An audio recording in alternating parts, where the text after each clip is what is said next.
Ya, ¿se me escucha? Sí, Carmen, se te escucha. No, no te veo, pero te escucho. Doctor, Doctor, voy a dar algunas palabras para el inicio para que usted pueda empezar la disertación. Gracias. Claro que sí, gracias. ¿Me escucha bien? ¿Me ves bien, no? Sí, sí, sí, se le escucha, doctor. ¿Me escucha bien? Ok, listo, listo. Listo. Voy a comenzar, doctor. Distinguido docente, público en Por general, favor. cordial saludo y nuestro más sincero agradecimiento por su presencia en esta tercera sesión de las jornadas académicas de verano del taller de Derecho Procesal Penal Florencio Mixamás. Es un privilegio poder acompañarlos como moderadora en este espacio de reflexión y aprendizaje. Por esta razón, valoramos su interés y su compromiso con la formación continua. En esta ocasión, tenemos el honor de contar con la presencia del doctor José Neira Flores, una de las figuras más influyentes en el desarrollo del derecho procesal penal en el Perú. Brevemente, el doctor Neira es doctor en Derecho por la Universidad Inca Garcilaso de la Vega, maestro en Ciencias Penales por la Universidad de San Martín de Porres y egresado de la maestría en Política Jurisdiccional de la Pontífica Universidad Católica del Perú. Además, posee un máster en Razonamiento Probatorio por la Universidad de Girona, España. Es especialista en pruebas testificales del razonamiento probatorio y la psicología del testimonio en la Universidad de Girona. Asimismo, cuenta con un máster en Derecho Probatorio en el Proceso Penal por la Universidad de Barcelona. Se desempeña como profesor de Derecho Procesal Penal en los programas de posgrado en la Universidad de San Martín y la Pontificia Universidad Católica del Perú. Es miembro de la Asociación Iberoamericana de Derecho Procesal y de la Asociación Internacional de Derecho Procesal. Sin más preámbulos, damos la bienvenida al doctor Neira, quien nos brindará su disertación sobre el tema de conclusión anticipada. Muchas gracias.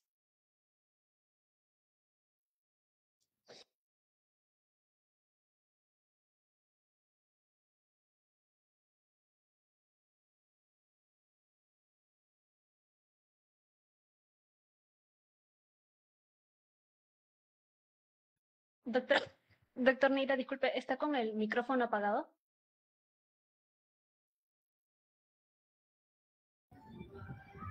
Muchas gracias por la invitación y por las palabras de presentación a Carmen Moreno. Tengo mucho aprecio por el taller Florencio Mixamás de la Universidad Nacional Mayor de San Marcos y por cada uno de sus integrantes. Son jóvenes muy valiosos y es el futuro del proceso penal en nuestro país. A mí me han solicitado que converse sobre la conclusión anticipada del debate, aunque yo vengo haciendo trabajo sobre razonamiento probatorio que tiene que ver con la producción de la prueba, especialmente en el juicio oral, valoración individual, valoración en conjunto y motivación. Sin embargo, el reto está planteado y bueno, me referiré a la conclusión anticipada del proceso en nuestro país, ¿no? Bueno, el tema es que lo ideal sería que en todos los casos las personas que se le atribuye un delito tengan un juicio oral. Eso sería cumplir seguramente en rigor con lo que se quiere en los pactos internacionales de derechos civiles y políticos, en lo que se quiere en nuestra constitución política y nuestro propio Código Procesal Penal, porque en el título preliminar del Código Procesal Penal, cuando se enseña en la universidad y cuando se escucha a los abogados en sus alegatos, también en la sentencia se suele decir que la etapa estelar del proceso penal es el juicio oral. Sin embargo, ¿en qué cantidad de casos realmente habrá juicio oral? ¿Por qué?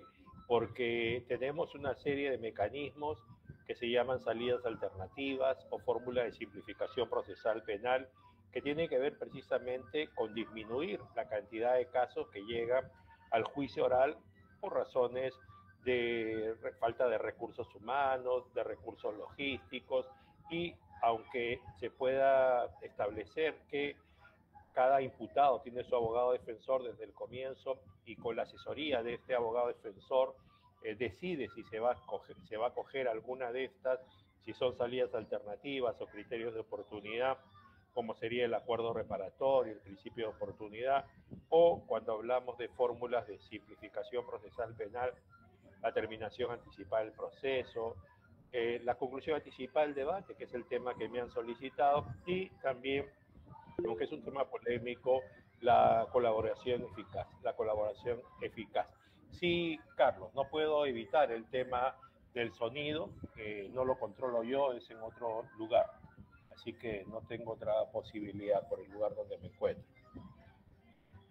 Entonces, ese es el tema que tengo que conversar con ustedes, ¿no? Y hay un efecto embudo, entonces, en el proceso penal, ¿no? Un efecto embudo que tiene que ver con si el embudo desde arriba hacia abajo, cónico, entonces lo que vamos a encontrar es que esto sea el filtro de los casos pocos que deberían llevar al juicio oral, y en diligencias preliminares ya hablábamos de acuerdos reparatorios, de principio de oportunidad, también de archivos que la Fiscalía puede disponer, tomado conocimiento de una denuncia penal, y también podría ocurrir que se trate de casos de flagrancia delictiva o que se trate de casos donde hay un proceso inmediato, o sea, que haya prueba evidente y que por lo tanto esto termine en diligencias preliminares, ¿no? Y pueda también aplicarse, si es un delito cuya pena es baja, no supera el mínimo legal los 2 años, o en todo caso no supera los 4 años, entonces también podría aplicarse un acuerdo reparatorio o un principio de oportunidad. O en su defecto se saltaría la investigación preparatoria, la etapa intermedia propiamente dicha, y se iría al juicio oral, un juicio oral que se entiende para el proceso inmediato, es un juicio oral que es inmediato, ¿no? Así como su nombre lo indica, o sea, que empieza en el día y termina en el día, y si es necesario que prosiga en otras sesiones, entonces tendría que utilizarse días sucesivos para que concluya, ¿no? Porque lo que se quiere precisamente es que esto sea pronto. Pero también en la investigación preparatoria tenemos un segundo escenario donde podría archivarse los casos. También en la investigación preparatoria, en delitos leves, se le llama de bagatela, podría aplicarse acuerdos reparatorios, principio de oportunidad, proceso inmediato, y lo nuevo sería la terminación anticipada del proceso, ¿no?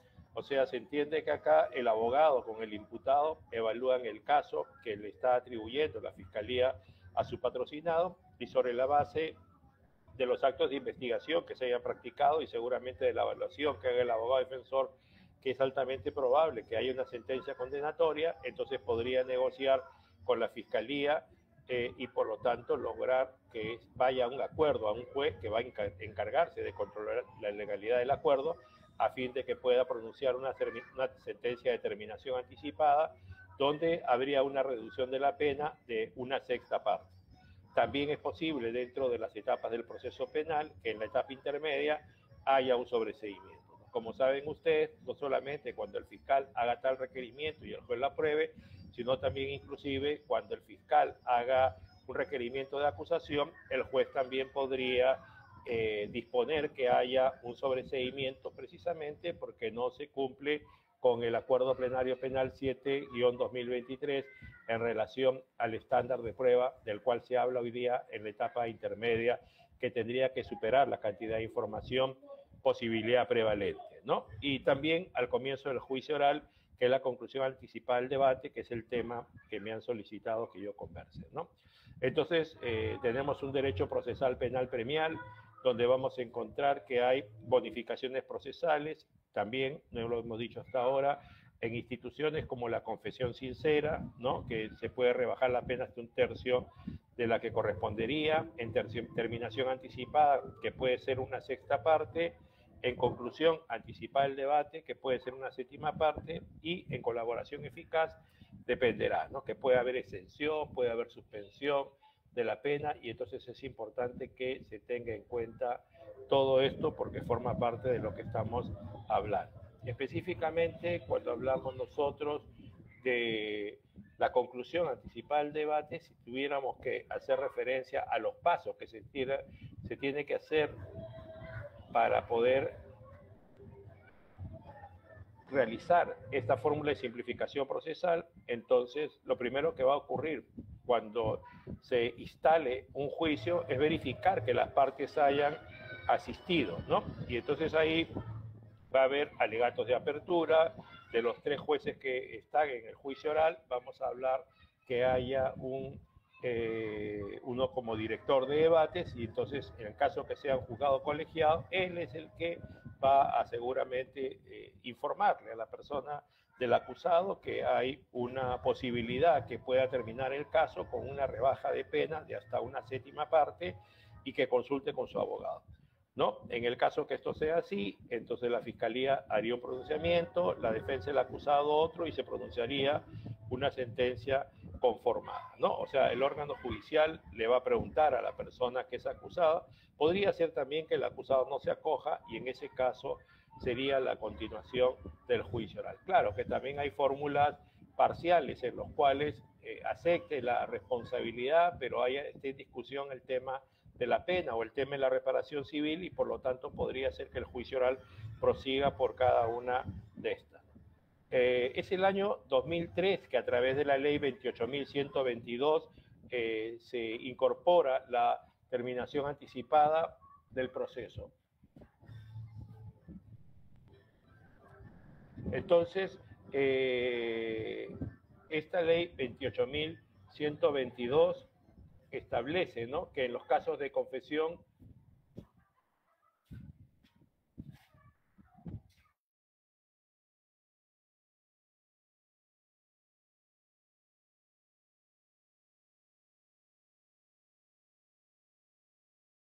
Doctor Neira, disculpe, su micrófono está apagado.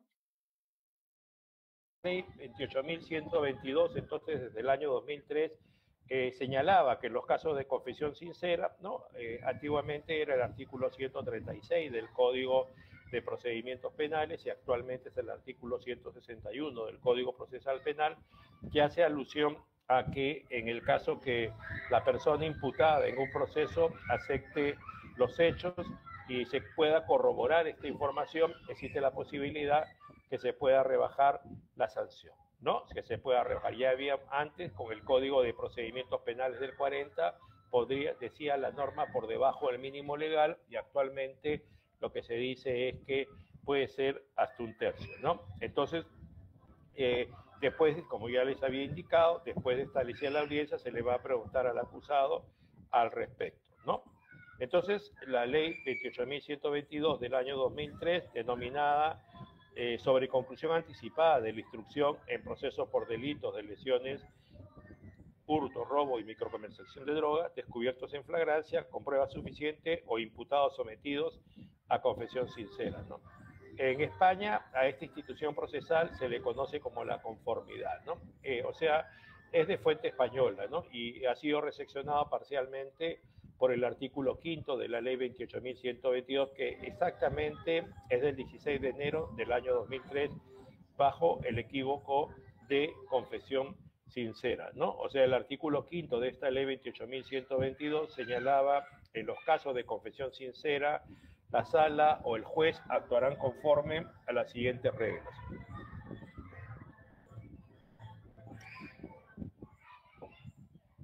¿No?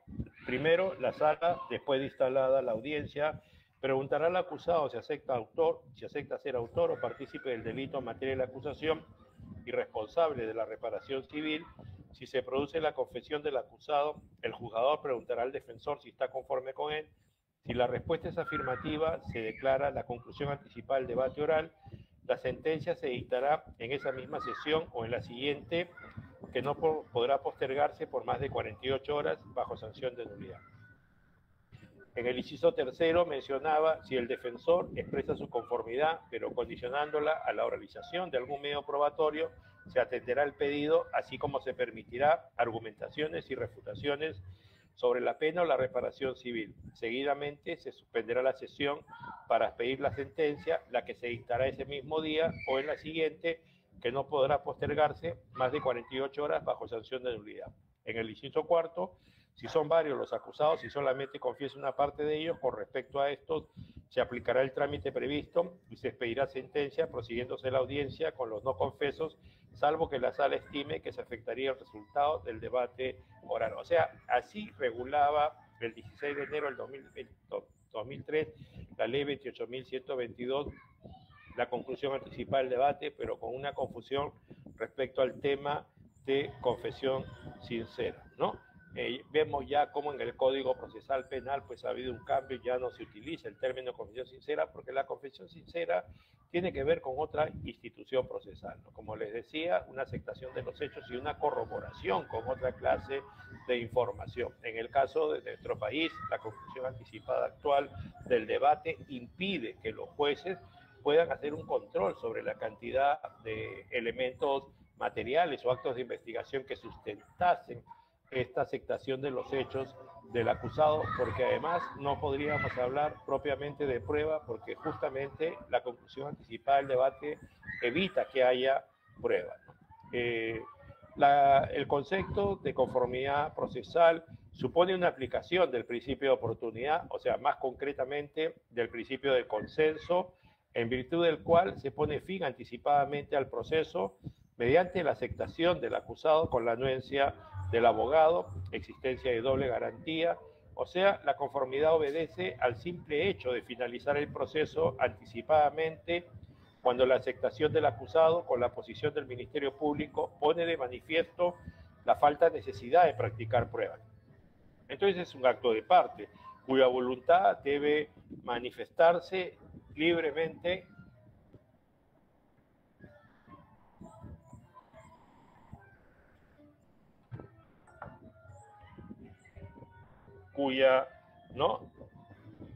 es un acto de parte cuya voluntad debe manifestarse libremente, si bien sujeta a determinadas formalidades, aunque no a condiciones y con la doble garantía de la anuencia del acusado y su defensor, ¿no?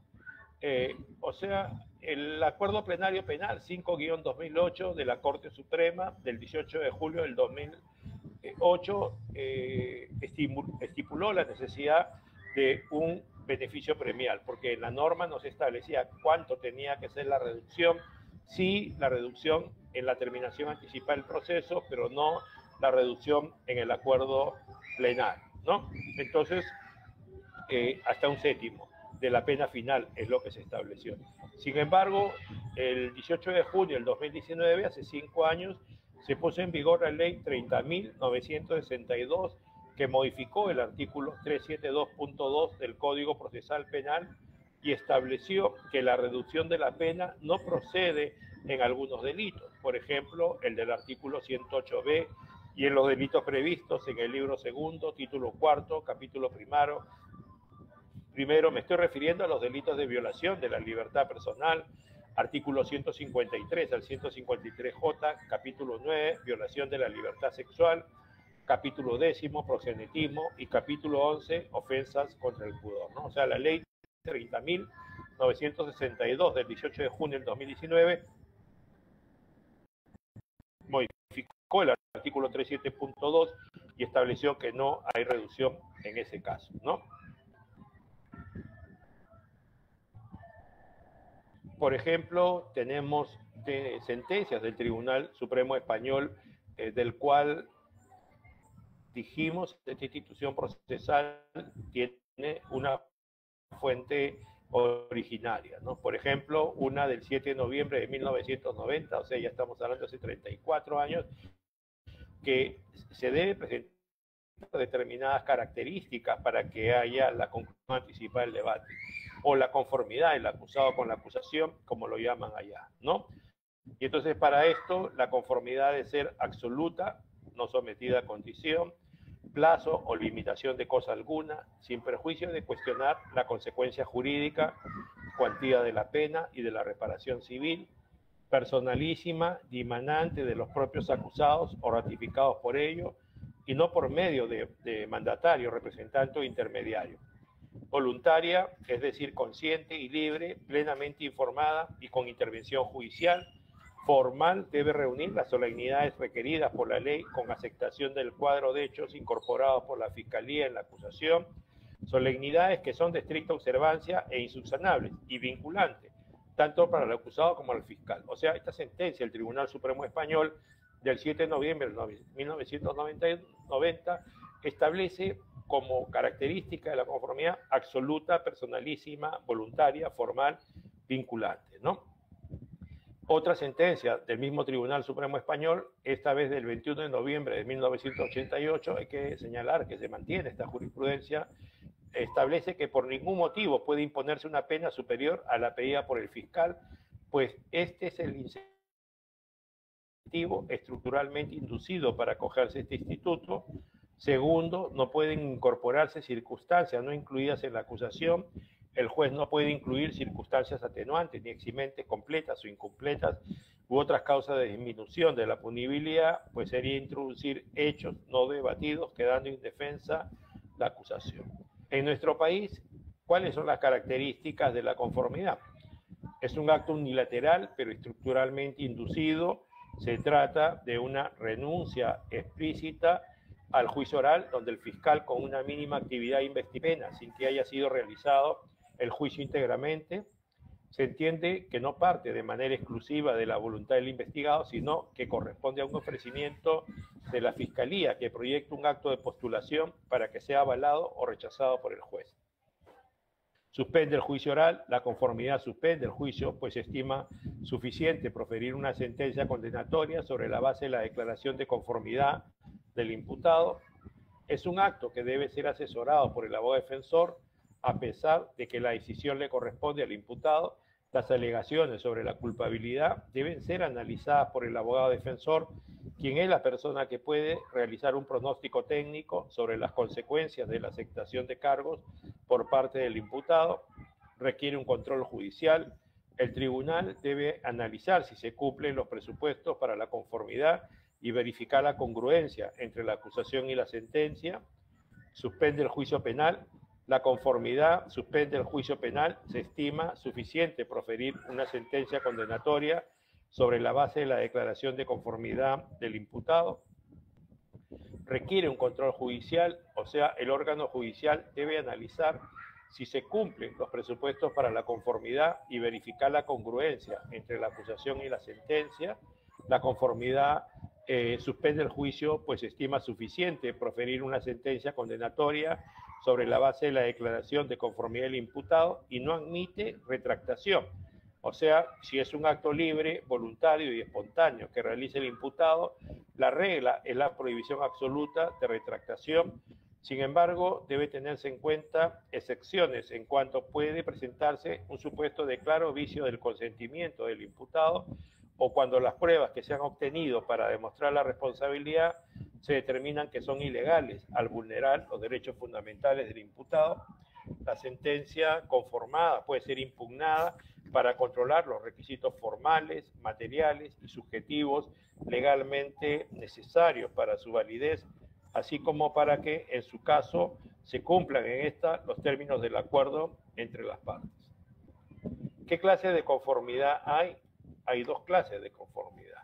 Se habla de conformidad absoluta al allanamiento realizado por el acusado cuando admite ser el autor o partícipe del delito y responsable de la reparación civil sin oponer ningún tipo de objeción, tras lo cual el juez declara la conclusión del juicio y en el acto, en las siguientes 48 horas, dicta la correspondiente sentencia. Y una conformidad diferida, esta modalidad está condicionada a que el fiscal y el acusado, por sí o a través de su abogado, se pongan de acuerdo sobre la pena. Para esto se exige que el acusado o su defensa soliciten al órgano judicial conferenciar con el fiscal y el juez, y por eso el juez dispone la suspensión del juicio. El actor civil debe intervenir siempre que se arbitre un ámbito de negociación entre el acusado y el fiscal en torno a la responsabilidad civil, pues de alcanzar un acuerdo, el proceso llegaría a su fin con la sentencia de conformidad. Entonces, hay una conformidad parcial también, porque puede ocurrir que haya un fenómeno de pluralidad de acusados. Entonces, el Código Procesal Penal, sin matiz alguno, dispone que en caso de ser varios, uno de ellos pueda conformarse y ser condenado mientras se continúa el juicio para el resto. O sea, acá el legislador peruano se distanció sin duda del modelo español, donde la regla es que si son varios los acusados y alguno no se conforma, debe proseguirse el juicio, incluso para el que se conformó, en virtud de la inextinguibilidad del proceso penal, salvo que pudiera dividirse el objeto del proceso. Ahora, un tema que no aborda el Código Procesal Penal es el de los efectos que la sentencia de conformidad puede tener en otros ámbitos y que el ordenamiento italiano sí calibra al establecer que la sentencia de patellamiento y la condena que entraña no extenderán sus efectos en procesos civiles o administrativos que pudiesen entablarse. De ese modo, una sentencia de patellamiento no constituye un presupuesto de asunción de la responsabilidad penal requerido para poder despedir a un trabajador si se proyectara iniciar un proceso laboral o en su contra, o tratándose de un inmigrante, debiese incoarse un expediente de expulsión. Pero tampoco se puede utilizar esta sentencia de conclusión anticipada para establecer la responsabilidad de coacusados, porque obviamente no ha habido actuación de pruebas y por lo tanto el acusado que no se acogió a la conclusión anticipada del debate tiene derecho a que se practiquen las pruebas en su juicio y sobre esa base se tomen las decisiones que corresponden. Hablábamos que en la Corte Suprema, en las salas penales, hay un acuerdo plenario del año 2008, es el 5, precisamente para regular el tema de la conformidad, precisamente para eso, ¿no? Donde en líneas generales se vuelve a mencionar el artículo 5 de la ley número 28.122, que es la que ya yo les he informado a ustedes y que es el que incorpora a la conformidad procesal y que habla también de la conformidad absoluta, de la conformidad limitada o relativa, ¿no? Entonces, el aspecto sustancial estriba en el reconocimiento, aunque con características singulares, del principio de adhesión en el proceso penal. O sea, la conformidad tiene por objeto la pronta culminación del proceso, en concreto del juicio oral, a través de un acto unilateral del imputado y su defensa de reconocer los hechos objeto de imputación, concretados en la acusación fiscal, de aceptar las consecuencias jurídicas penales y civiles correspondientes. O sea, desde la estructura de la sentencia y de la función que en ese ámbito corresponde al órgano jurisdiccional, que los hechos no se configuran a partir de la actividad probatoria de las partes, ese periodo del juicio oral residenciado en la actuación de los medios de prueba sencillamente no tiene lugar, porque los hechos vienen definidos sin injerencia de la sala sentenciadora por la acusación con la plena aceptación del imputado y su defensa, ¿no? Del imputado y su defensa. Ahora, ello obliga al órgano judicial, como paso inicial de su poder de apreciación de la aceptación de los cargos y acogimiento a la conformidad, no solo a un examen de las características y situación del propio imputado, sino al previo ejercicio de su deber de instrucción, es decir, de informar objetivamente los alcances de la institución de la conformidad, sin formular promesas o condicionar la respuesta del imputado a un determinado tratamiento procesal o punitivo, en el entendido que una desviación de ese deber entrañaría una constricción irrazonable o una promesa indebida que viciaría el consentimiento con la consiguiente ineficacia de la conformidad. Ahora, ¿cuál es la oportunidad procesal en que tiene lugar la conformidad? Es la ley procesal penal la que lo establece y entonces hay un emplazamiento al imputado y su defensa de cara a la posible conformidad, que es el paso necesario del periodo inicial del procedimiento del juicio oral, y su definición determina si se pone fin al acto oral con la inmediata expedición de una sentencia conformada, evitándose el periodo probatorio y dentro del periodo decisorio el paso de alegato de las partes respecto a la actividad probatoria desarrollada en el juicio. Obviamente inexistente cuando se produce la conformidad procesal. Si la conformidad procesal persigue evitar el procedimiento probatorio del juicio oral en aras de la inmediata finalización de la causa, es obvio que una vez que se emplazó al imputado y su defensa para que se pronuncien acerca de los cargos objeto de acusación y ambos se expresaron negativamente al respecto, ya no es posible retractarse luego que se dio inicio formal al periodo probatorio, ¿no? Entonces, la exigencia del cumplimiento del trámite de conformidad antes de la práctica de la prueba evita precisamente se pueda optarse por esa institución a partir de la fuerza o sentido indicativo de alguna de las diligencias acreditativas practicadas o por realizarse y con ello impedir conductas fraudulentas o especulativas. Ya hablamos también de la conformidad parcial, que también lo comprende la ley 28.122 que les he indicado. Y en cuanto a los efectos vinculantes de la conformidad, ante esta, en virtud a los intereses en conflicto, la posición del órgano judicial como destinatario de esa institución no puede ser pasiva a los efectos de su homologación.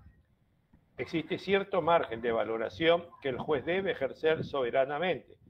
O sea, si bien está obligado a respetar la descripción del hecho glosado en la acusación escrita, vinculación absoluta con los hechos o inmodificabilidad del relato fáctico, por razones de legalidad y justicia, puede y debe realizar un control respecto de la tipicidad de los hechos, del título de imputación, así como de la pena solicitada y aceptada, por lo que la vinculación en esos casos se relativiza en atención a los principios enunciados. El juez está habilitado para analizar la calificación aceptada y la pena propuesta, e incluso la convenida por el acusado y su defensa. Esa es la capacidad innovadora que tiene frente a la conformidad procesal, ¿no?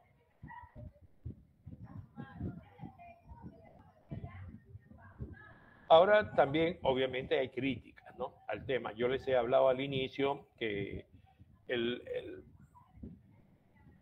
lo ideal sería que cuando se le atribuye un delito a un ciudadano, en todos los casos haya juicio oral.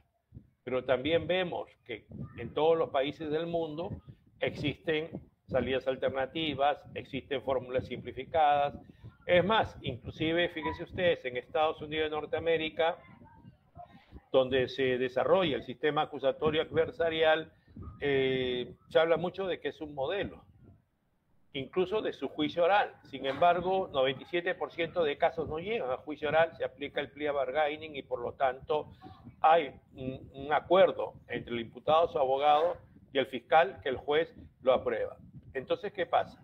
Hay críticas en el sentido que que podría no haber esa voluntariedad de parte de los imputados y sus abogados, ¿no?, sino que por otras razones que tienen que ver con que quieren no tener afectada su situación jurídica, porque en todo caso la sanción que se le podría imponer incluso podría ser que ya la haya sufrido en prisión y que saldría libre y que por lo tanto ya no le importa más el tema de garantías, ¿no? Entonces, ¿por qué se conforman los inocentes, ¿no? Hay un artículo de Juan Antonio Lascuraín Sánchez, que es un catedrático de Derecho Penal de la Universidad Autónoma de Madrid, y Fernando Gascón Inchausti es catedrático de la Universidad Complutense de Madrid, y son los que escriben este artículo, ¿por qué se conforman los inocentes?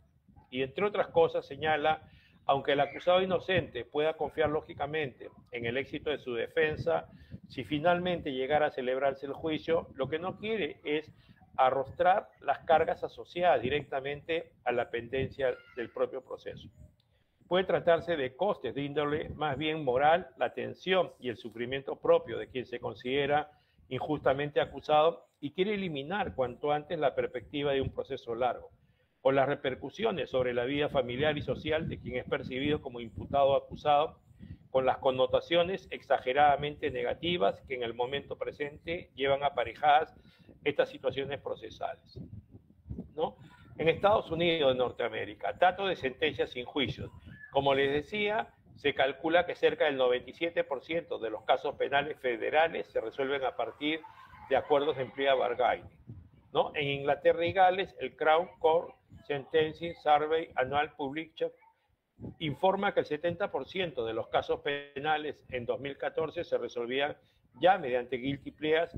En Chile, con datos de 2015 y 2016 de las estadísticas del Ministerio Público, el 83.1% de sentencias penales se dictan en casos como mecanismo de conformidad, procedimiento abreviado o simplificado. En Uruguay, según el informe anual 2021 del Observatorio Justicia y Legislación, el 89.4% de los casos penales se resolvieron mediante procedimientos simplificados o abreviados, es decir, con la aceptación de los cargos penales por parte del imputado. O sea, solo 10% de casos en Uruguay llegaron a juicio oral.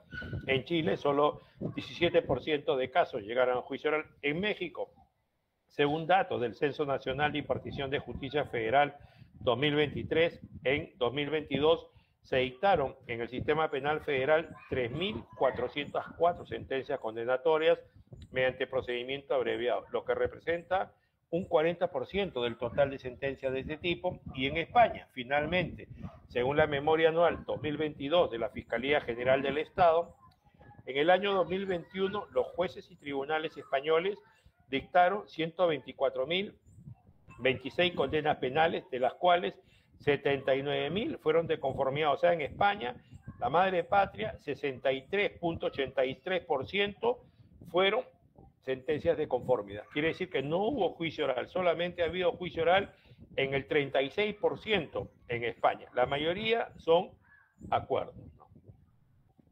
Hay un profesor que trabaja intensamente el tema de los estándares de prueba y que impulsa mucho desde la Universidad de Girona el razonamiento probatorio. Y que precisamente estuve la primera semana de febrero de este año en la Universidad de Barcelona. El catedrático español Jordi Nieva Fenol organizó un curso sobre valoración de la prueba penal y asistí toda la semana, y uno de los expositores fue el profesor Jordi Ferrer Beltrán, ¿no? Y él, su ponencia justamente ha tenido que ver con los acuerdos, ¿no? Los acuerdos entre imputados, con su defensa y al fiscal, y aprobación del juez. También, en otras palabras, comprende la conclusión anticipada del debate. Pero para eso arrancaremos primero con el concepto de razonamiento probatorio, que es un conjunto de información, una disciplina que otorga una serie de criterios de corrección para el diseño del procedimiento judicial, para la interpretación del procedimiento judicial, para la práctica probatoria y para las decisiones probatorias en el procedimiento judicial a la luz del objetivo de la averiguación de la verdad. Y cuando se refiere al estándar de prueba, no hay forma de hacer operativo el derecho a la presunción de inocencia como regla de juicio si está indeterminado cuando el acervo probatorio atribuye corroboración suficiente a la hipótesis acusatoria para poder derrotar la presunción. Urge, por tanto, comprender los requisitos para formular adecuadamente un estándar de prueba y mejorar radicalmente nuestras legislaciones y jurisprudencias al respecto, ¿no?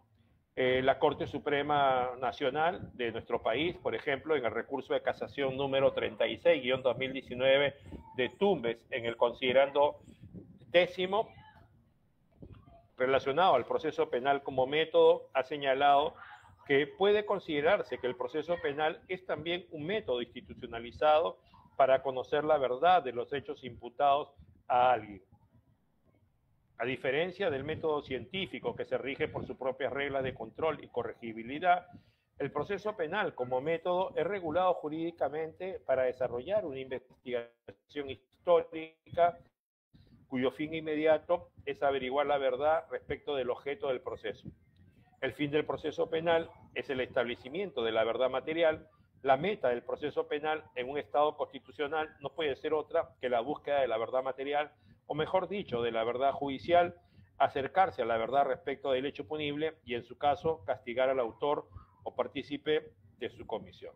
Esta es la casación 36-2019 Tumbes, que hace alusión al proceso penal como método. La casación 2936-2021 de Tumbes, en el fundamento 12º, señala el sistema procesal penal tiene como meta el esclarecimiento de la verdad sobre unos concretos hechos delictivos en atención a los intereses públicos superiores que integran el proceso penal.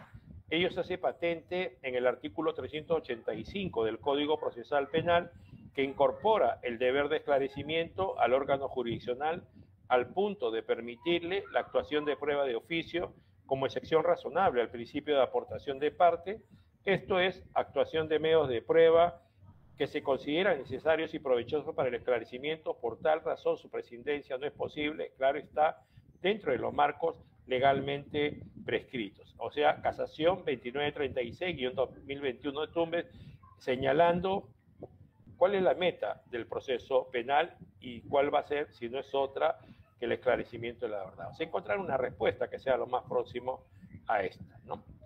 Y en cuanto a que haya estándares de prueba para las sentencias sin juicio. En primer lugar, tenemos que en nuestro país se emitió una sentencia plenaria casatoria 1-2017, que en el considerando precisamente 17º se señala que la definición de lo que se denomina estándar de prueba guarda relación con la garantía de presunción de inocencia, artículo 2, numeral 24, literal E de la Constitución, concretamente con su regla de juicio, manifestación procesal de la referida garantía constitucional en el momento de la valoración de la prueba, concerniente al indubio pro reo y que requiere para la condena una convicción judicial más allá de toda duda razonable, luego de una cuidadosa e imparcial consideración de las pruebas del caso que permita la confirmación de la hipótesis acusatoria y su no refutación este principio, ¿no? El Acuerdo Plenario Penal 7-2023, hace un año que se emitió este acuerdo plenario sobre estándar de prueba, señala que es el umbral a partir del cual se acepta una hipótesis como probada, es la determinación del grado de probabilidad suficiente para dar por probada la hipótesis, y se basa esta cita del Acuerdo Plenario 7-2023 en Ferrer Beltrán. O sea, los estándares de prueba responden a la pregunta de cuándo se ha alcanzado la prueba de un hecho, o más precisamente, cuándo está justificado aceptar como verdadera la hipótesis que lo describe, citando a Marina Gascón Avellán. Es el quantum de prueba requerido para emitir una decisión de culpabilidad, utilizando a Igartua Salaverría para eso, ¿no? En el mismo Acuerdo Plenario Penal 7-2023, siempre siguiendo a Ferrer Beltrán, los estándares de prueba cumplen tres funciones.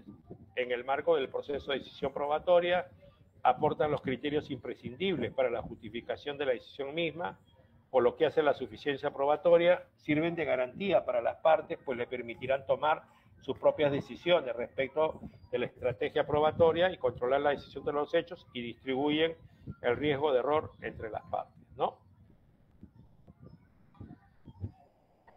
Se menciona en esta sentencia plenaria casatoria 1-2017, estoy regresando a la 1-2017, ¿cuáles serían estos, no? Para iniciar diligencias preliminares, sospecha inicial simple, para formalizar la investigación preparatoria, sospecha reveladora, para acusar y dictar el autoenjuiciamiento, sospecha suficiente, para prisión preventiva, sospecha grave, y para poder declarar la culpabilidad de alguien que hayan elementos de prueba más allá de toda duda razonable. La propuesta de regulación del catedrático español Jordi Ferrer Beltrán respecto del momento procesal para abrir procedimiento abreviado lo hace sobre la base de su ley de enjuiciamiento criminal. Hay que recordar que esta es de 1882, es decimonónico, sin embargo ha tenido infinidad de reformas, ¿no? Y entonces en el artículo 787 de esa ley de enjuiciamiento criminal se señala: antes de iniciarse la práctica de la prueba, la defensa, con la conformidad del acusado presente, podrá pedir al juez o tribunal que proceda a dictar sentencia de conformidad con el escrito de acusación que contenga pena de mayor gravedad o con el que se presentara en este acto, que no podrá referirse a hechos nuevos ni calificación más grave que la del escrito de acusación anterior. Si la pena no excediere de 6 años de prisión, el juez o tribunal dictará sentencia de conformidad con la manifestada por la defensa si concurren los requisitos establecidos en los apartados siguientes. O sea, la legislación española no establece, en cambio, ninguna exigencia probatoria al margen de la aceptación voluntaria del imputado, ¿no? Señala Jordi Ferrer Beltrán que se necesita establecer un estándar de prueba para el procedimiento abreviado que cuente con la garantía de la contradicción y la posibilidad real del ejercicio del derecho al recurso. Un buen mecanismo sería aprovechar el necesario estándar de prueba para la apertura del juicio. No se requeriría un estándar de prueba específico en el momento de la sentencia, porque ya se habría controlado la suficiencia probatoria justo antes de abrir la posibilidad de la conformidad. No tiene sentido que pueda condenarse si no había pruebas suficientes para abrir juicio. En esos casos estamos condenando solo sobre la base de la aceptación en contra de lo regulado en la mayoría de los países de nuestra región. Además, debería preverse la posibilidad de recurso para las dos partes sobre la decisión de apertura de juicio oral. La no existencia de estándares de prueba para la apertura de juicio oral es una falta grave de garantías, somete a pena de proceso y motivo de ineficiencia en el uso de recursos públicos, es lo que señala el catedrático español Jordi Ferrer Beltrán cuando hace su propuesta de regulación en 3 pasos. ¿Qué se encuentra en el derecho comparado? Por ejemplo, Jordi Ferrer Beltrán hace alusión a una sentencia de la Corte Constitucional del Ecuador, sentencia 189-19-JH y acumulados 21, habeas corpus y procedimiento penal abreviado, donde se menciona que también es necesario tener presente que en el procedimiento abreviado no se contempla la posibilidad de que el estado constitucional de inocencia de la persona procesada sea desvirtuado en un proceso agotado por la Fiscalía como titular de la acción penal pública en una audiencia de juzgamiento. Sin embargo, eso no implica que la persona procesada que acepte someterse a un procedimiento abreviado no goce de la garantía constitucional de que su presunción se estime inocente hasta la determinación de su responsabilidad penal en una sentencia ejecutorial. En consecuencia, previo a que la Fiscalía proponga a la persona procesada y su defensa acogerse a un procedimiento abreviado, debe contar con elementos de convicción suficientes que en caso de practicarse e introducirse en un proceso público, sean capaces de demostrar la existencia de la presunta infracción y la responsabilidad penal de la persona procesada. Estoy hablando de la sentencia de la Corte Constitucional del Ecuador. En nuestro país, ya decíamos, la sentencia plenaria casatoria 1-2017, que la cita también Jordi Ferrer Beltrán en esta conferencia sobre procesos abreviados, la sospecha suficiente idónea para la acusación y para la emisión del autoenjuiciamiento, el grado relativamente más sólido de la sospecha en la evaluación provisoria del hecho exige, a partir de los elementos de convicción acopiados hasta el momento, una probabilidad de condena, juicio de probabilidad positivo, que ésta sea más probable que una absolución. Esto es, que consten datos de cargo desfavorables al imputado y que prevalezcan respecto de los datos que lo favorezcan o de descargo que fundan el progreso de la persecución penal. ¿Cuál es su propuesta de regulación, entonces, en cuanto a los procesos abreviados del maestro Jordi Ferrer Beltrán? 1. Otorgaría garantías de que no se condena a un sujeto siendo la hipótesis de culpabilidad menos probable que otras más favorables. 2. Garantizaría que se haya realizado una investigación completa que puede estar apoyada en la información aportada por el propio imputado, siempre que sea corroborada por las pruebas. 3. Evitando las condenas con escasísimo acervo probatorio en las que la sospecha de presión ilegítima al imputado y el riesgo de falsas condenas es muy alto, permitirá el control de la decisión de apertura de juicio previo al procedimiento abreviado en sede de recurso, ¿no? Bueno, y después hemos encontrado trabajos de campo a nivel nacional, en la escuela de posgrado, por ejemplo, tesis para optar el grado de maestro en la Universidad Nacional Pedro Ruiz Gallo, tesis Víctor Antonio Meléndez Arrasco, el año 2014, la conclusión anticipada y la terminación anticipada son realmente beneficiosas en el nuevo Código Procesal Penal. O sea, ya hace 11 años se decía acá, de acuerdo al trabajo de campo, se ha determinado que más del 50% de operadores del derecho aplican estos tipos de procesos en el Distrito Judicial de Lambayeque con el fin de reducir la carga procesal sin atender a un fin para los cuales fueron creados, dado que no todos conocen la finalidad por la que fueron creadas la terminación y conclusión anticipada del proceso. En cuanto a la jurisprudencia de la Corte Suprema sobre este tema, sobre la conclusión anticipada del debate, tenemos la casación 490-2019 Arequipa, del 11 de abril del 2022, no existe justificación constitucional para inaplicar la reducción de pena por conclusión anticipada en los delitos sexuales, ¿no? O sea, el Tribunal Superior inaplicó la regla de reducción de la pena por bonificación procesal por conclusión anticipada por tratarse del delito de violación de la libertad sexual, sustentándose en que su aplicación se encuentra excluida para tales delitos conforme lo prevé el artículo 5 de la ley 30.838 que cité al comienzo de esta exposición. Entonces la Sala Penal de la Corte Suprema señala, ello constituye una contravención al derecho fundamental a la igualdad ante la ley, derecho establecido en el inciso segundo, el artículo segundo de la Constitución Política del Perú. Tal prohibición no debe aplicarse al caso concreto y está respaldada también por la doctrina jurisprudencial prevista en las sentencias de casación número 1997-2019 Lambayeque, 336-2016 Cajamarca, 1662-2019 Lambayeque y 133-2017 Lambayeque sobre el derecho fundamental a la igualdad ante la ley. Recurso de casación 2048-2019 de San Martín, este es del 24 de julio del 2019. Conclusión anticipada, situaciones en las que se aplica. Es una institución procesal que pertenece al sistema del Congreso, ya que tiene como propósito la celeridad y simplificación del proceso penal mediante un acto bilateral del procesado y su defensa, renunciar al derecho a la presunción de inocencia y a la actividad probatoria cuando se presente cualquiera de estos dos tipos de aceptación de imputación, ¿no? De los cargos, señala acá esta jurisprudencia, de los cargos imputados de responsabilidad penal, la pena y reparación civil, conformidad absoluta, y solo de los cargos imputados y responsabilidad penal, cuestionando la pena y o reparación, conformidad relativa, ¿no? O sea, situaciones en las que se aplica es lo que comprende la casación 2048-2019 de San Martín, ¿no? La casación 994-2021 de Lambayeque, nuevamente se refiere a la ley 30.838, conclusión anticipada del proceso y reducción de la pena.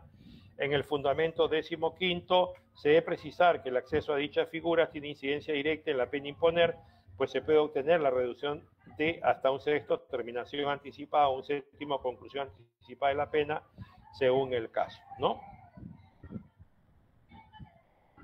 Entonces, acá en esta casación 994-2021 se menciona, es posible concluir que la prohibición del acceso a la conclusión y terminación anticipada establecía también quebrante el derecho a la igualdad ante la ley, por tanto, en el caso de autos cabía la aplicación de la bonificación procesal por conclusión anticipada, pues el procesado aceptó los cargos imputados en su contra, los órganos de instancia inaplicaron este beneficio. En tal virtud, se debe enmendar dicho error en sede de casación, además se debe aplicar la pena correspondiente, dado que es evidente que hubo conformidad procesal, ¿no?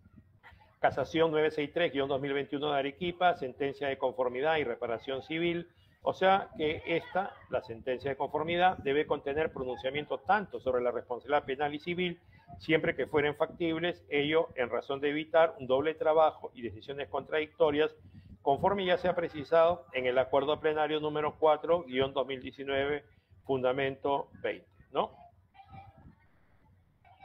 La casación 1646-2021 de Arequipa sobre la confesión sincera, se señala de ahí que la confesión sincera puede ser definida como una declaración realizada de manera libre y veraz, consciente, coherente y uniforme respecto a un suceso que es de completo conocimiento de quien confiesa sin medir coacción u otra forma de dominio físico-psíquico sobre este. Desde un aspecto procesal es la emisión de los hechos de objeto de imputación formulado por el imputado libre y voluntariamente en estado normal de sus facultades psíquicas y con presencia de su defensor, ¿no? Casación 262-2023 del Cusco, esto es del 30 de octubre del 2024. El artículo 372 del Código Procesal Penal regula el tratamiento del acogimiento a la conclusión anticipada del juicio y establece que el juez, después de haber instruido sobre sus derechos al acusado, le preguntará si admite ser autor o partícipe del delito, materia de acusación y responsable de la reparación civil, ¿no? Entonces,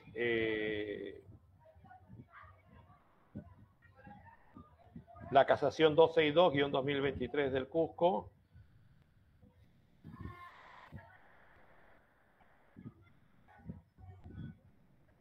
así pues resulta válido el reconocimiento del cargo imputado por parte del sentenciado al inicio del juicio oral, lo que importa una conformidad procesal que constituye una de las situaciones excepcionales permitidas en el fundamento 29 de la sentencia plenaria casatoria 1-2018 y debió conllevar una reducción de la pena abstracta, ¿no?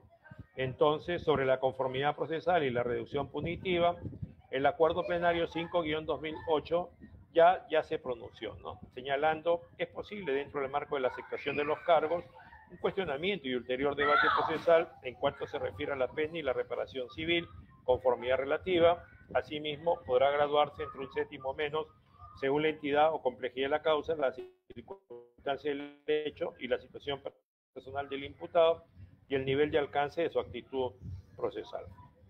Así pues, resulta válido el reconocimiento del cargo imputado por parte del sentenciado al inicio del juicio oral, lo que importa una conformidad procesal que constituye una de las situaciones excepcionales permitidos en el fundamento 29 de la sentencia plenaria casatoria 1-2018 y debió conllevar una reducción de la pena abstracta, ¿no? Entonces, hemos hecho un recorrido desde ley, doctrina y jurisprudencia a la conclusión anticipada del debate. También hemos dado a conocer críticas que se hacen a la conclusión del anticipar el debate y espero que de alguna manera pueda haber satisfecho las inquietudes que ustedes tenían respecto a este tema. Muchas gracias por su escucha. Doctor, muchas gracias por la disertación. Vamos a dar inicio a las rondas de preguntas por parte del público. Si alguien desea preguntar o tiene alguna inquietud, puede alzar su mano y estaré dando el paso. Recordarles que la asistencia está en el chat para que se puedan inscribir y se le tome en cuenta la asistencia del chat. Bueno, doctor, yo sí tengo una pregunta. En los procesos penales con múltiples acusados, la conclusión anticipada puede generar pues escenarios complejos, ya que no todos los imputados están obligados pues a acogerse a este mecanismo. Y esto llega a plantear interrogantes sobre cómo se desarrolla el juicio para quienes deciden continuar la etapa probatoria, ¿no? Y si la aceptación de cargos por parte de uno de ellos puede influir en la situación jurídica de los demás. O sea, ¿qué sucede si son varios acusados y solamente uno opta por la conclusión anticipada? Bueno, ya hemos dicho ya en la exposición que para empezar solamente tiene efecto respecto a aquel que acuerda, ¿no?, con la fiscalía, con el control de su abogado defensor, ¿no? No ha habido pruebas y por lo tanto tiene que concurrir a declarar este acusado que ha sido sentenciado como testigo impropio y ya se verá la información que aporte en el juicio oral. Como ustedes saben, la declaración de los testigos en general, especialmente cuando se trata de personas que tienen un interés, ya sean colaboradores eficaces, puede ser la situación también de la conclusión anticipada del debate, la corroboración tiene que ser mayor, ¿no?, para establecer la fiabilidad de la declaración. Sí, simplemente el juicio oral continúa con aquellos que estiman que no deben acogerse a la conclusión anticipada del debate y concurriría el sentenciado conformado como testigo impropio, con la responsabilidad que le corresponde a cualquiera, porque ya terminó su caso y tendría la obligación de declarar tratando de aportar una información que tenga relación con la verdad.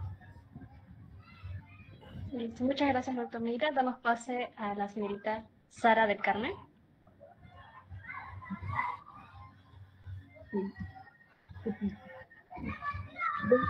Buenas tardes, doctor. Buenas tardes. Yo quería preguntar unas cosas porque me dedicaba a la pública. A ver, yo soy del Ministerio Público, también egresada de San Marcos. Por ejemplo, dos ejemplos, doctor. En una conclusión anticipada, en caso de drogas, ¿no?, para aceptar los cargos, con el séptimo de la pena de los 15 años, es el mínimo en caso de tráfico de drogas agravado. Un colegiado, dos colegiados, ¿no? En un colegiado, nuestro acuerdo fue 12 años exactos, ¿no? Y el colegiado me llamó la atención y me dijo: doctora, por esta vez le vamos a aceptar, pero usted tiene que señalar años, meses y días, el primer colegio. Después tuve otro caso de drogas similar, llegamos a conclusión anticipada igual, y señalamos 12 años, 11 meses o 3 días. Y el colegiado, el director de Babel, me dice: Disculpe, señora Sara del Carmen, no se le escucha muy bien, creo que tiene ahorita problemas con el micro.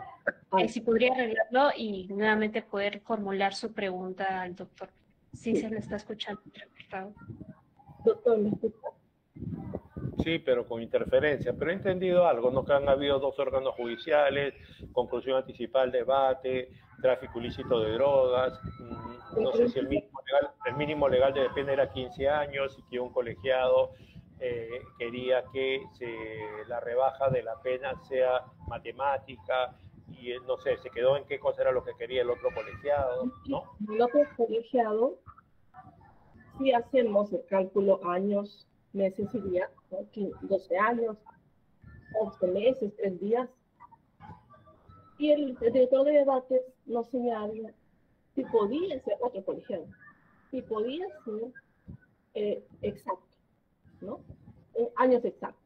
Entonces, hacemos un breve receso y le digo 12 años.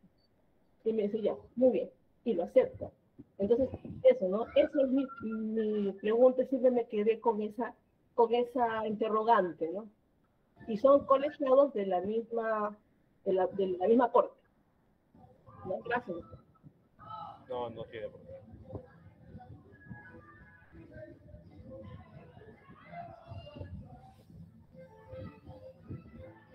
Bueno, ya en la Corte Suprema se ha emitido varias jurisprudencias vinculatorias, ¿no? Acuerdos plenarios penales para ver los temas de determinación judicial de la pena, ¿no? El último, el 1-2023, ahora está a punto de salir otro a propósito de un pedido que ha hecho el Ministerio Público, ¿no? También específicamente por un tema de delitos. Y entonces, si usted me pregunta, el tema es principio de legalidad, ¿no? Principio de legalidad. Ya el acuerdo plenario penal, el 5-2008 sobre conclusión anticipada del debate, señalaba que la pena privativa de libertad que se puede rebajar es no mayor a un séptimo de la pena que corresponde. Se supone que estamos ya con la pena concreta, ¿no? O sea, habría que ver si hay circunstancias generales atenuantes, agravantes, después causales de disminución o aumento de la punición y por último el tema de la bonificación procesal, ¿no? Entonces, creo que si la interpretación de la jurisprudencia es que sea no más de una séptima parte, hay que tratar de aproximarse a esa cantidad de penas, no más de una séptima parte. Ahora, podría ser menos, incluso de la séptima parte también, ¿no? Ya es una cuestión que, además, también creo que acá, si la idea es que haya la posibilidad de que exista realmente la aplicación de la conclusión anticipada del debate, incluso hay propuestas de reforma en el sentido de que una séptima parte es muy poco, ¿no? Que deberían elevarse los incentivos, tanto para la terminación anticipada como para la conclusión anticipada del debate, de tal manera que de esa manera se podría lograr una verdadera descarga procesal, pero eso tendría que ser de ley ferenda, ¿no? Actualmente tenemos ya desde hace décadas el tema de cuál es la bonificación por derecho procesal penal a la conclusión anticipada, y mientras no hay una reforma, eso no existiría. También sería importante, no he encontrado, he estado indagando, saber exactamente en cuántos casos se aplica en todo el Perú terminación anticipada del proceso, en cuántos casos conclusión anticipada del debate. O sea, he dado informaciones generales, nada más. Obviamente, aproximadamente me parece que hay un 50% de casos que va a juicio oral precisamente también porque no hay un verdadero incentivo de rebaja de pena con la conclusión anticipada del debate, ¿no? Y además también, como hay otros factores dentro del proceso penal, desgraciadamente, que contribuyen a que pueda no necesariamente hacerse un juicio oral que encuentre el equilibrio entre garantías y eficiencia, ¿no? Como es sobrecarga procesal, carencia de recursos humanos y logísticos, y todo eso entonces tiende a que el abogado, obviamente, que conoce cómo el espacio donde se realizan los juicios orales, prevea que va a ser bastante difícil que la Fiscalía pueda aportar la cantidad de prueba que se requiere para desvirtuar la presunción de inocencia, y que lo más probable es que termine absuelto su cliente. Entonces, ¿por qué tendría que acogerse a la conformidad del acusado con la acusación? Esa sería mi respuesta. ¿Por qué, doctor? Si habría otra pregunta más por parte del público, daremos 2 minutos para esperar, si no estaríamos finalizando.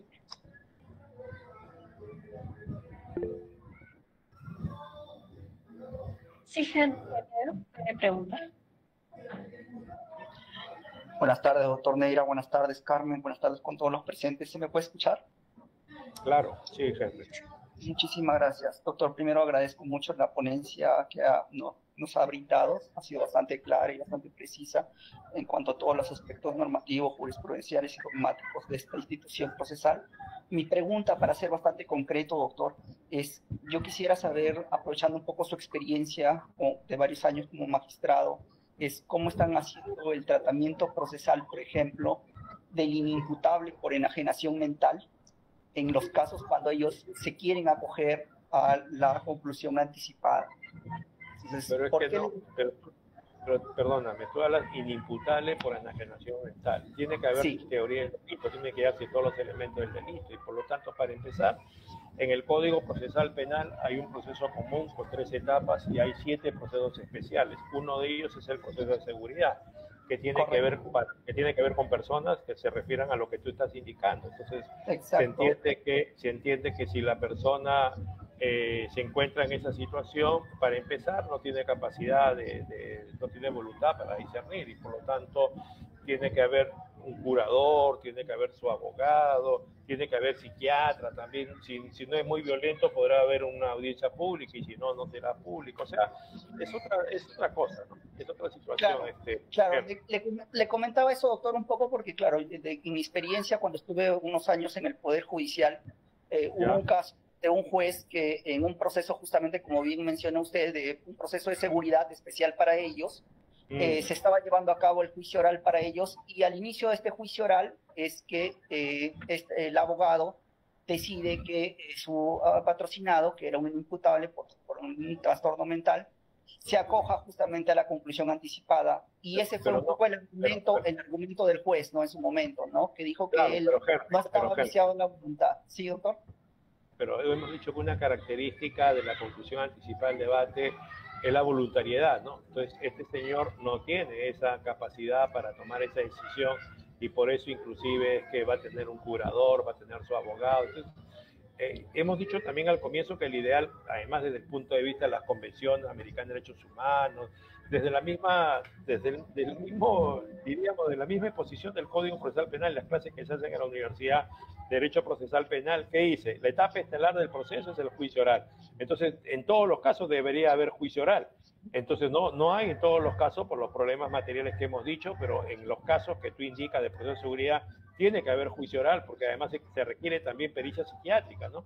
Para verificar efectivamente qué es de la situación mental de esta persona y bueno, ver en el momento de los hechos qué cosa es lo que ocurrió, a ver si realmente se puede decidir su responsabilidad y aplicarle una medida de seguridad, ¿no?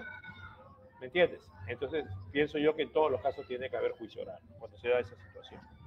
Ya, listo, doctor, me quedó claro la postura un poco. Le comentaba un poco eso porque, claro, ha ido un poco cambiando un poco la dogmática últimamente, ¿no? La doctrina un poco, usted bien habló sobre derechos humanos, hoy en día a partir de la convención para las personas con discapacidad, entendiendo que también el tema de las personas con discapacidad, que las discapacidades mentales también están incluidas.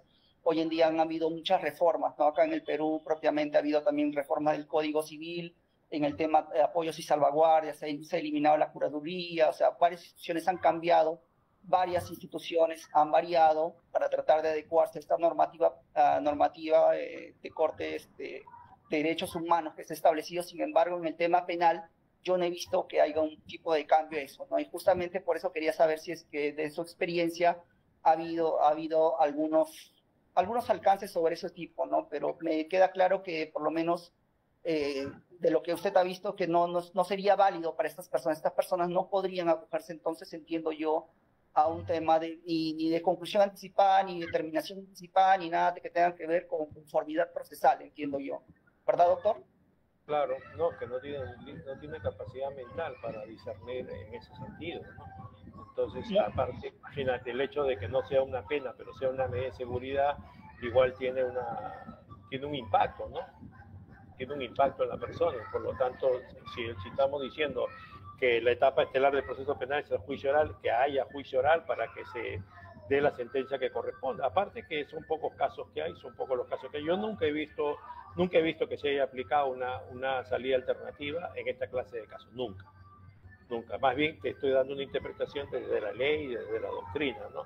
que entiendo yo que debería ser así, ¿no? Ya te decía, y he dicho, esta sería la tercera vez, que el ideal, si se quiere hablar de garantías, es que en todos los procesos penales haya juicio oral. Pero como eso es materialmente imposible, es que en toda Latinoamérica, Centroamérica, has escuchado en España, 63, casi 64% de casos se acogen a la conformidad del acusado con la acusación, o sea, solamente hay 33% de juicios orales ahí. Estamos hablando de Europa continental, ¿no? Países que tienen un alto respeto por los derechos. Bien, muchas gracias, Carmen, entonces, por la invitación. Muchas gracias, doctor, por su respuesta, muy amable. No, porque... Director, expresamos nuestros más sinceros agradecimientos al doctor José Neira Flores por su valiosa exposición sobre la conclusión anticipada. Asimismo, agradecemos a cada uno de ustedes por su participación activa y su compromiso con la actualización académica. Con esto damos por concluido la tercera sesión de las jornadas académicas de verano del taller de Derecho Procesal Penal Florencio Mixemás. Ha sido un honor poder compartir este momento con ustedes. Muchas gracias y hasta la próxima. Muchas gracias, Carmen. Buenas tardes a cada uno de ustedes.